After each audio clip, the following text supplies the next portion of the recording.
80 years old today, and the only thing sitting across from me at the dinner table was silence. I checked the clock above the kitchen doorway for what felt like the 100th time that evening. 8:17 p.m.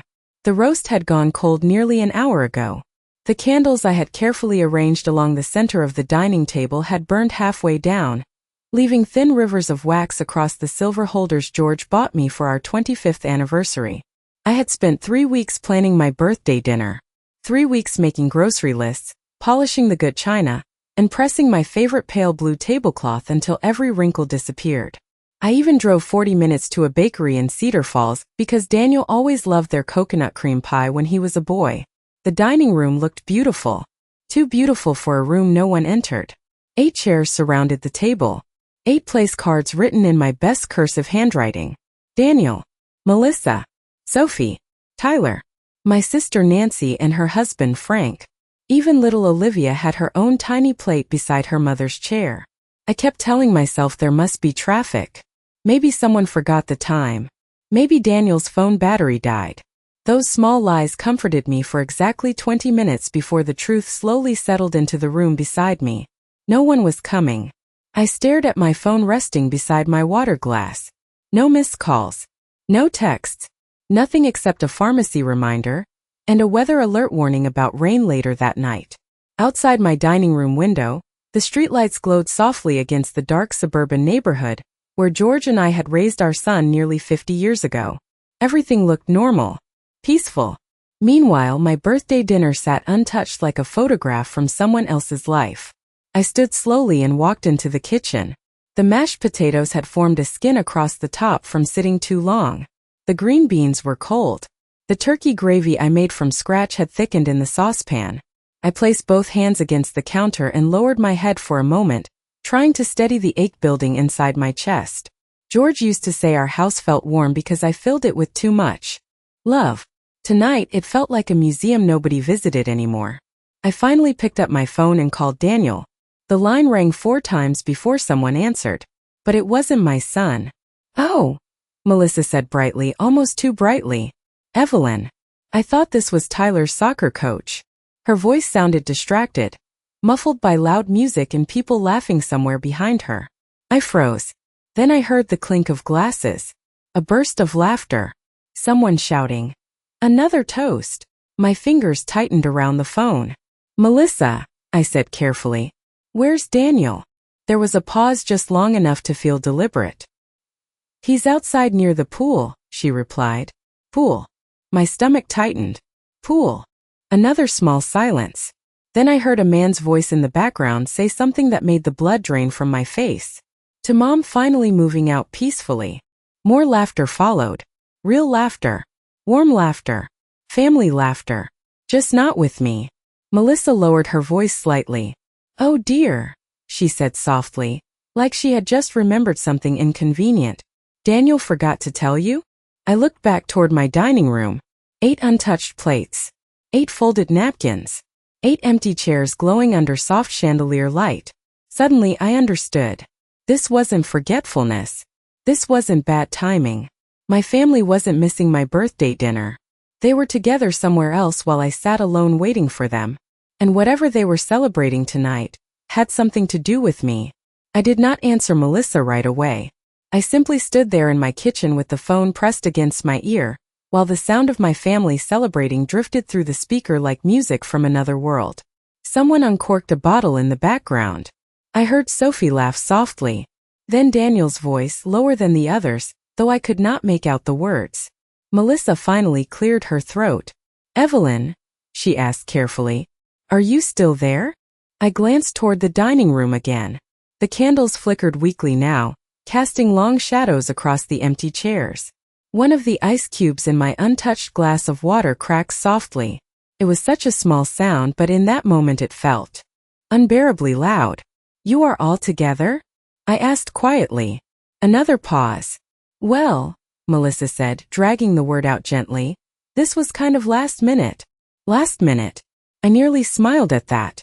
Family vacations were never last minute. Not with Melissa. She planned everything down to matching beach towels and color-coded dinner reservations. "Where are you?" I asked. Hilton Head, she replied. Daniel rented this beautiful place near the water.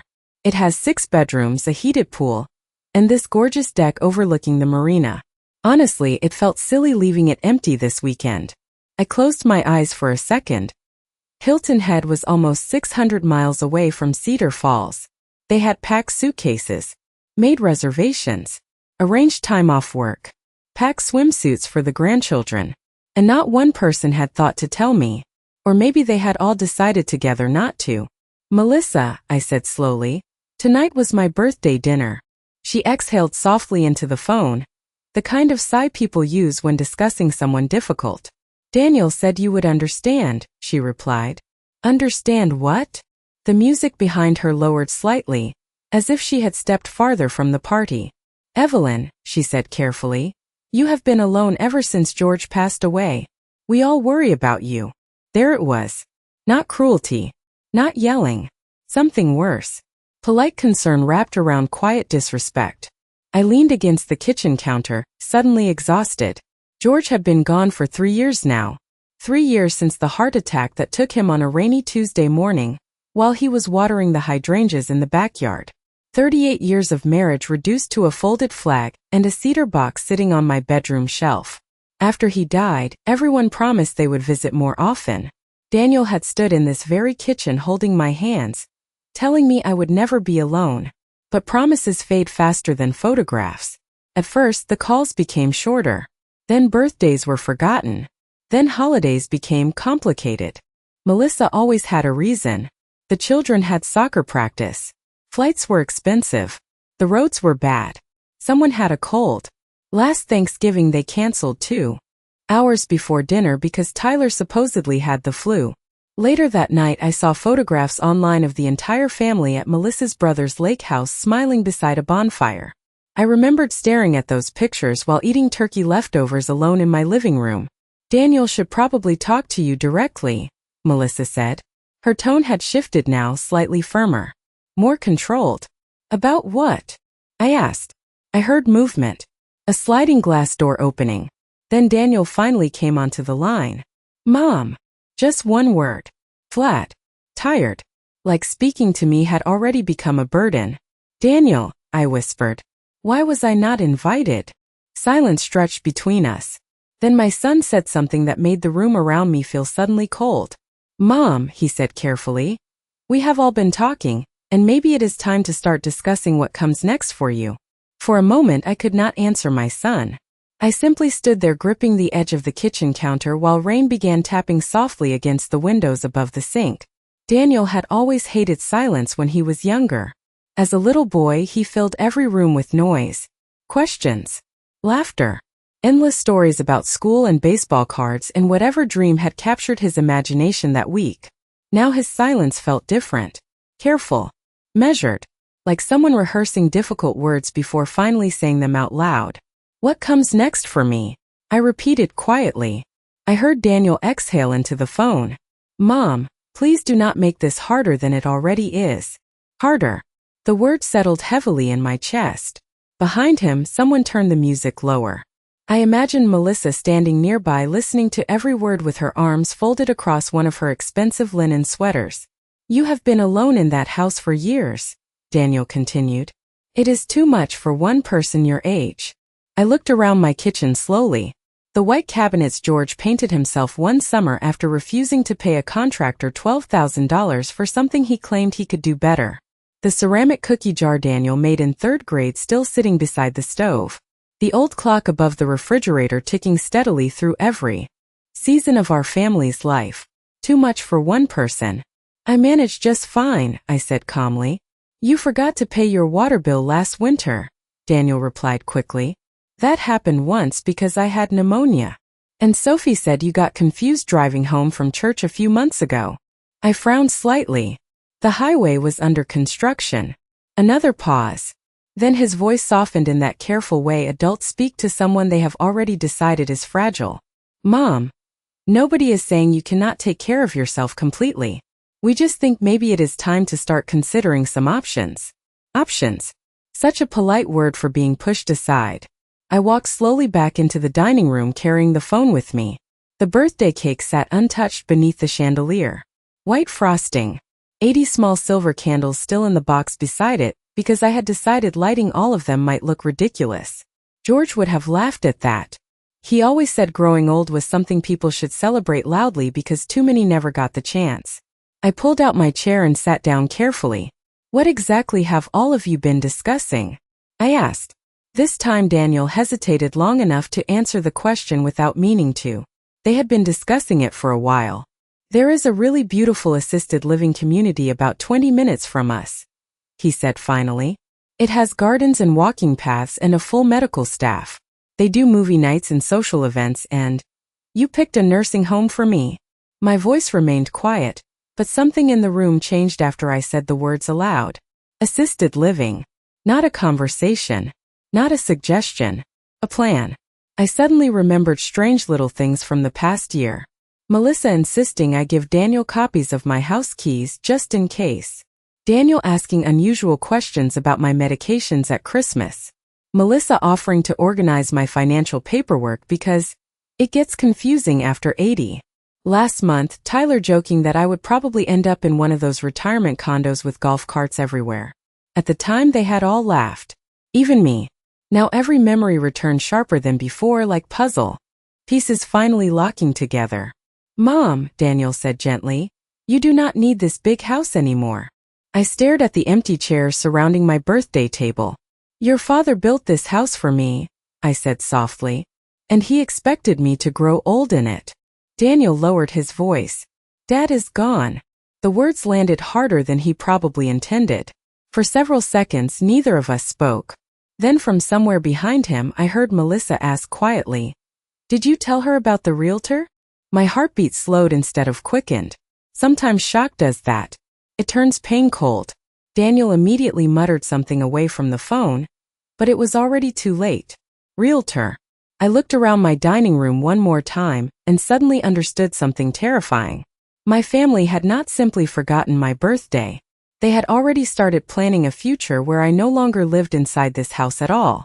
I ended the call a few minutes later, though I barely remembered how the conversation finished. Daniel kept speaking in that calm managerial tone people use when they believe they are being reasonable. He talked about safety and convenience and reducing stress. Melissa occasionally added comments in the background about social activities and professional care. Neither of them sounded cruel. That was the part that unsettled me most. They sounded organized, prepared, as though this conversation had already happened many times before without me in the room. After I hung up, I sat alone at the dining table listening to the grandfather clock in the hallway mark each passing second. The birthday candles had nearly burned out completely now. One by one, tiny flames disappeared into smoke until only darkness remained around the untouched cake. I finally stood and began clearing the plates from the table. My hands moved automatically after decades of routine. Fold the napkins. Stack the dishes. Cover the food. Ordinary motions that somehow felt heavier tonight. The house had never seemed this quiet before. Not even after George died. Back then, grief filled the room so completely that I could almost feel his presence lingering beside me. Tonight felt different. Tonight felt like something had been removed. Something living. I carried the serving tray into the kitchen and stopped suddenly when my eyes landed on the refrigerator door. A small yellow sticky note was still attached near the handle in George's handwriting. Pick up birdseed. Hardware store closes at 6. The ink had faded slightly over the years, but I still could not bring myself to throw it away. George always left little notes everywhere. Inside drawers. On bathroom mirrors. Folded beside my coffee cup. Tiny reminders that someone shared this life with me. I rested my fingertips against the paper for a moment and closed my eyes. Suddenly, another memory surfaced so clearly it almost startled me.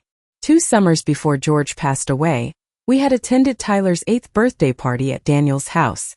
Melissa spent most of the afternoon reorganizing decorations and correcting everyone over tiny details. The cake was late. The children were loud.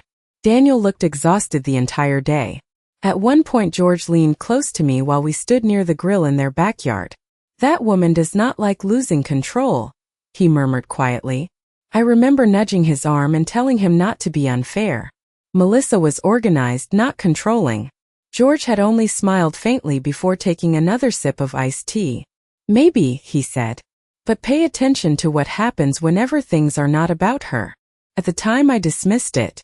I loved my son, and loving someone sometimes means ignoring the small discomforts attached to their choices. But standing alone in my kitchen at 80 years old, I finally allowed myself to remember all the moments I had quietly explained away over the years.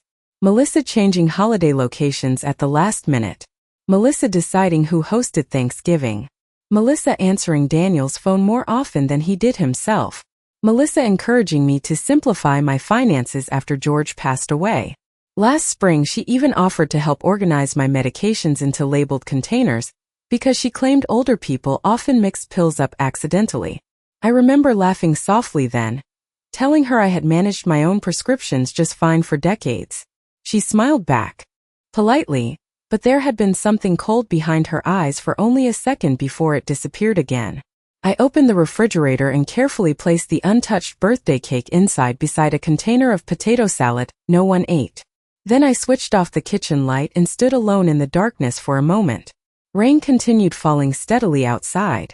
Somewhere down the hall, the old floorboards creaked softly beneath the house settling into the night. George used to say homes remembered the people who loved them.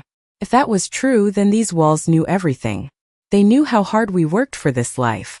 They knew the birthdays, the arguments, the Christmas mornings, the nights we stayed awake worrying about Daniel when he was sick as a little boy. And now, apparently, they also knew something else before I did. My family had stopped seeing me as part of this home a long time ago. I just had not realized it until tonight. The next morning, I woke before sunrise without needing an alarm. For a few seconds, lying there beneath the pale blue quilt George and I bought during our trip to Vermont 20 years ago, I almost forgot what had happened the night before. Then I saw the birthday card still sitting unopened on my nightstand. It was from the insurance company. Not family. Just another reminder that machines remembered me better than people did now. Rain still clung to the windows, leaving soft gray streaks across the glass as dawn slowly brightened the room. I sat up carefully, my joints stiff from barely sleeping, and reached for my robe. The house felt colder than usual. Or maybe I only noticed it more now. Downstairs, I brewed coffee the same way I had every morning for decades. 2 scoops of grounds. A pinch of cinnamon George always liked.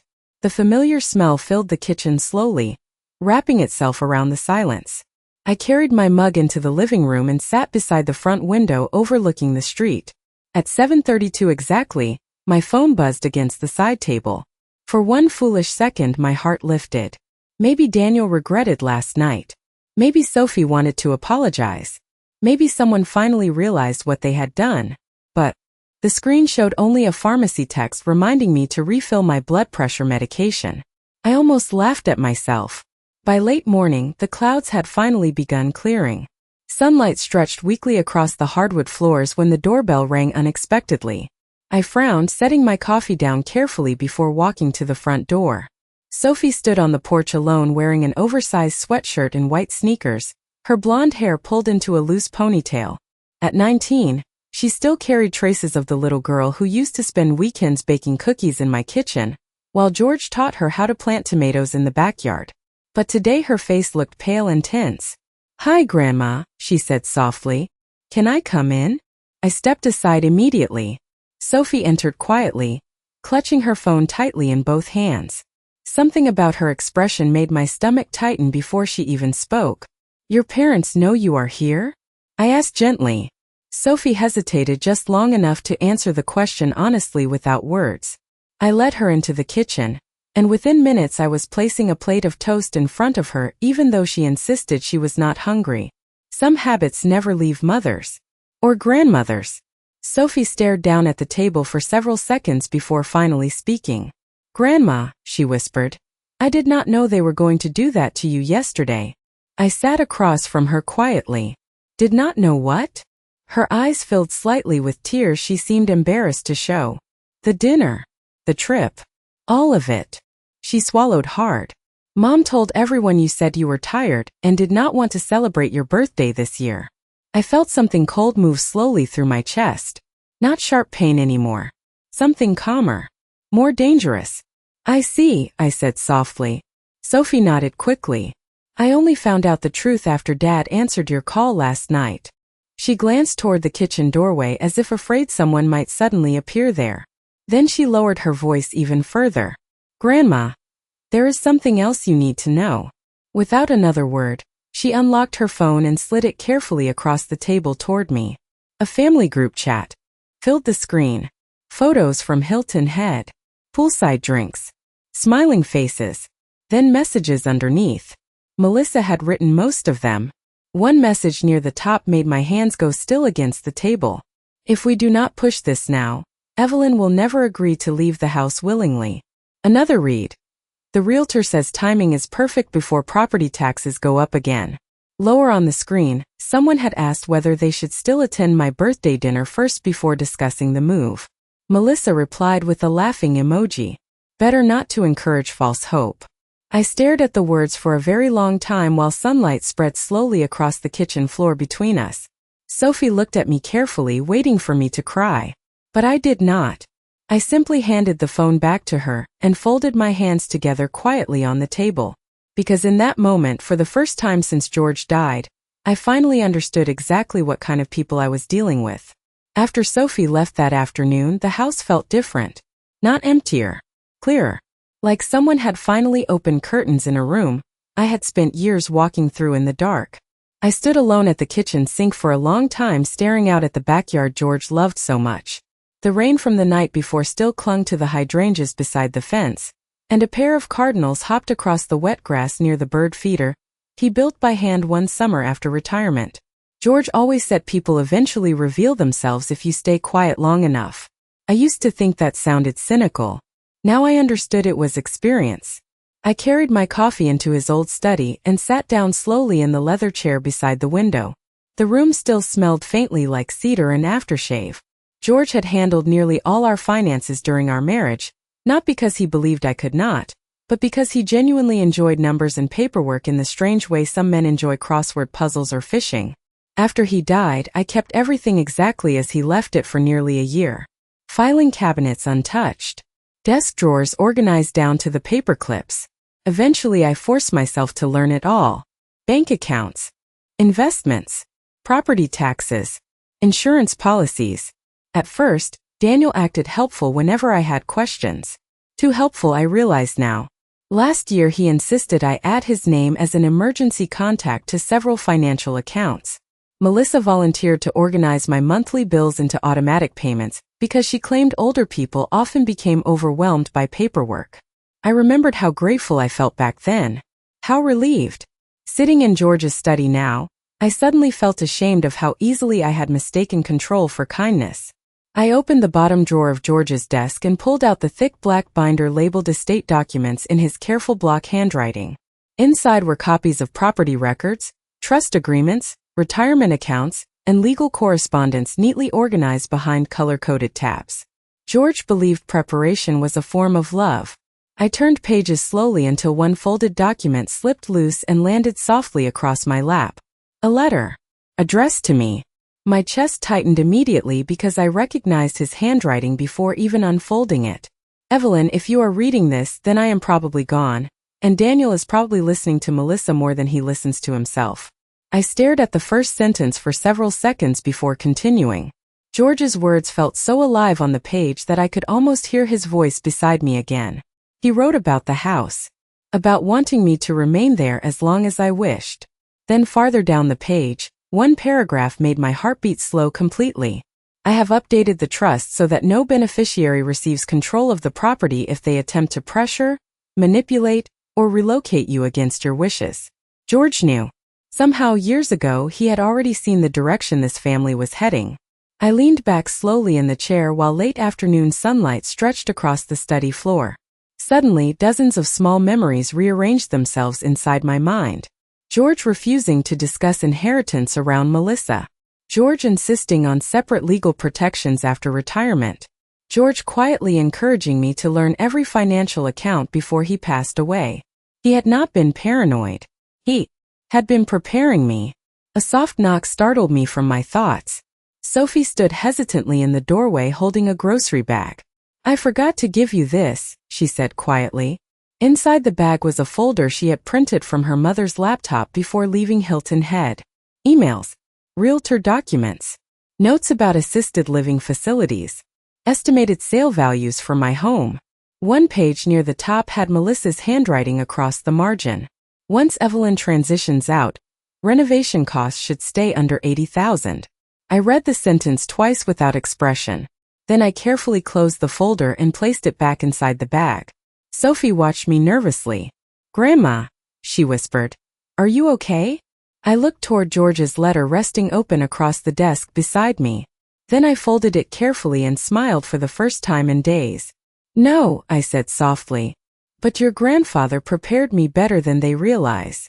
The following Monday morning I drove downtown for the first time in weeks. Cedar Falls looked exactly the same as it always had. The little diner on Maple Street still displayed handwritten pie specials in the window. Mr. Halpern still watered the flowers outside his hardware store every morning at 8 sharp. Ordinary life continued moving quietly forward, while mine had shifted underneath me completely. I parked beside the law office George used for nearly 30 years and sat inside the car for a moment staring at my reflection in the windshield. At 80 years old, I hardly recognized the woman looking back at me anymore. Not because of wrinkles or silver hair. Because somewhere along the way, I had slowly become someone who apologized for taking up space inside her own family. The realization settled heavily in my chest as I stepped onto the sidewalk. Martin Green still worked in the same office 2 blocks from the courthouse. He looked older now, thinner through the shoulders, but his eyes softened immediately when he saw me enter the reception area. "Evelyn," he said warmly, standing to shake my hand, "I was wondering when I might hear from you." That sentence alone told me more than he probably intended. Martin already knew something was wrong. We sat together inside his office while sunlight streamed through the blinds across shelves filled with thick legal books George used to joke nobody actually read. I handed Martin the folder Sophie brought me along with George's letter from the desk drawer. He adjusted his glasses slowly and read everything without interruption. The room remained silent except for the ticking of the wall clock and the faint scratching of paper as he turned pages carefully one at a time. Finally, Martin removed his glasses and leaned back in his chair. "Your husband anticipated this possibility years ago," he said quietly. I folded my hands tightly in my lap. How much did he know? Martin hesitated carefully before answering. George worried that Daniel relied too heavily on Melissa's judgment, especially regarding money. I almost smiled sadly at that. George always chose his words carefully. Even now, from beyond the grave, he still refused to speak cruelly about our son. Martin opened another folder from his desk drawer and slid several documents toward me. "The trust contains very specific protections," he explained. "Nobody can force the sale of your property while you are mentally competent and residing there voluntarily. More importantly, if any beneficiary attempts coercion regarding your living situation or financial control, their inheritance rights become severely restricted." I looked down at the papers slowly. Melissa had spent months planning a future she legally could not touch. "Does Daniel know this?" I asked. Martin gave a quiet sigh. George requested that the details remain confidential unless necessary. Necessary. The word felt almost ironic now. Martin studied me carefully across the desk. "Evelyn, I need to ask directly. Has anyone attempted to pressure you into surrendering financial authority or relocating against your wishes?" I thought about the group messages, the realtor documents, the carefully planned trip during my birthday dinner, the conversations disguised as concern. "Yes," I answered softly. Martin nodded once, unsurprised. Then he said something that changed the direction of everything. "In that case, I strongly recommend you stop warning them." I frowned slightly. "What do you mean?" He folded his hands calmly on the desk. "People reveal their true intentions most clearly when they believe they are close to getting what they want." For several seconds, I simply looked at him quietly. Then slowly I understood exactly what he was suggesting. Let them continue. Let Melissa believe I was vulnerable. Let Daniel believe guilt and pressure would eventually wear me down. George had prepared for this. Martin understood it. And suddenly, for the first time since my birthday dinner, I no longer felt frightened. I felt patient. When I returned home that afternoon, There was already a voicemail waiting from Daniel. His tone sounded softer now, more attentive. "Mom," he said carefully. "Melissa found a beautiful assisted living place we think you are really going to love. Maybe we can all sit down together this weekend and talk things through." I stood alone in my kitchen listening to his message while evening sunlight stretched across the counters. Then I looked toward George's study at the end of the hallway and quietly deleted the voicemail without responding. Saturday evening arrived colder than expected for early October. Wind rattled softly against the maple trees outside the house while I arranged 4 coffee cups neatly across the dining table. The same dining table where nobody came for my birthday only a week earlier. Funny how quickly a room can change meaning. By 6:05, headlights swept across the front windows.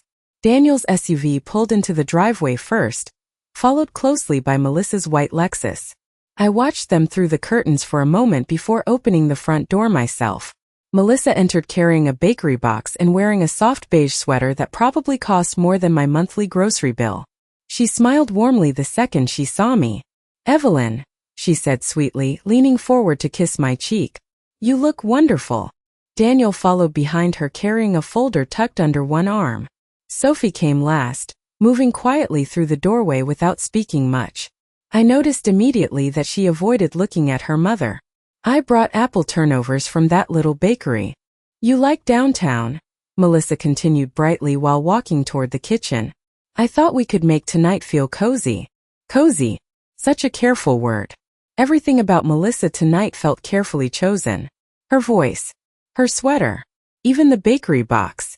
I simply thanked her and led everyone toward the dining room. The same chandelier glowed overhead. The same empty chairs surrounded the table. But this time I noticed something different in Daniel's expression as he sat down across from me. Nervousness. He kept adjusting the edge of the folder against the tabletop like a teenager preparing for a difficult presentation at school. Melissa noticed it too because she immediately placed her hand gently over his wrist. "We are only here because we love you," she said softly.